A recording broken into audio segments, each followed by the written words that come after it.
பீதா சுதன் பரிசுத்தாவின் பெயராலே ஆமேன். மரியே வாழ்க. இன்றைய வார்த்தை, நான் ஆண்டவரின் அடிமை, சொற்படியே எனக்கு நிகழட்டும். Behold, the handmaid of the Lord, be it unto me according to thy word. லூக்கா நற்செய்தி அதிகாரம் 1 வசனம் 38. அன்னை மரியாள் தன்னையே தாழ்த்தி கடவுளை மகிமைப்படுத்தும்படி அவருடைய திருவுளத்திற்கு கீழ்ப்படிந்தார். எனவே நாம் தாழ்ச்சி என்னும் புண்ணியத்தை பெற்றிருந்தால் கீழ்ப்படிதல் என்னும் புண்ணியம் நம்மில் உருவாகும். அப்போது நாம் நம்முடைய கடவுள் இயேசு கிறிஸ்துவை மகிமைப்படுத்த முடியும். இயேசுவுக்கே புகழ். மரியே வாழ்க. ஆமேன். என்னை வெறுமையாக்கினேன்,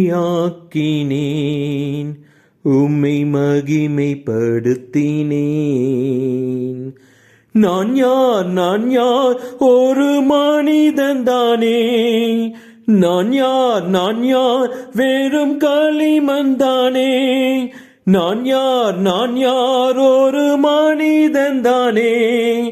நான் யார் வெறும் களிமண்தானே. நான் யார் வெறும் களிமண்தானே. நான் யார் வெறும் களிமண்தானே.